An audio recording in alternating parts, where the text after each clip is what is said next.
वनवास समाप्त हुए वर्षों बीत गए थे। प्रभु श्री राम और माता सीता की कृपा छाया में अयोध्या की प्रजा सुखमय जीवन जी रही थी। युवराज भरत अपनी कर्तव्यपरायणता और न्यायप्रियता के लिए ख्यात हो चुके थे। एक दिन संध्या के समय सरयू के तट पर तीनों भाइयों संग टहलते श्रीराम से महात्मा भरत ने कहा, एक बात पूछूं भैया। माता कैकेयी ने आपको वनवास दिलाने के लिए मंथरा के साथ मिलकर जो षड्यंत्र किया था, क्या वह राजद्रोह नहीं था? उनके षड्यंत्र के कारण एक ओर राज्य के भावी महाराज और महारानी को 14 वर्ष का वनवास झेलना पड़ा, तो दूसरी ओर पिता महाराज की दुखद मृत्यु हुई। ऐसे षड्यंत्र के लिए सामान्य नियमों के अनुसार तो मृत्युदंड दिया जाता है, फिर आपने माता कैकेयी को दंड क्यों नहीं दिया? राम मुस्कुराए बोले, जानते हो भरत, किसी कुल में एक चरित्रवान और धर्मप्रायण पुत्र जन्म ले तो उसका जीवन उसके असख्य पीढ़ी के पितरों के अपराधों का प्रायश्चित कर देता है।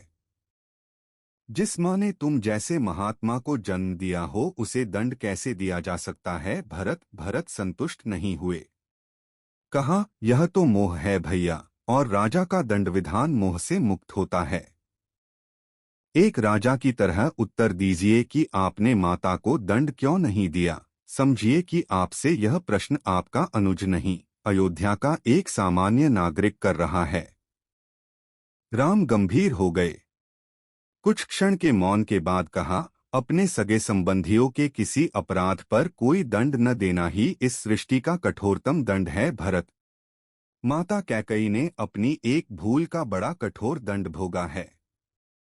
वनवास के 14 वर्षों में हम चारों भाई अपने अपने स्थान से परिस्थितियों से लड़ते रहे हैं, पर माता कैकेयी हर क्षण मरती रही हैं।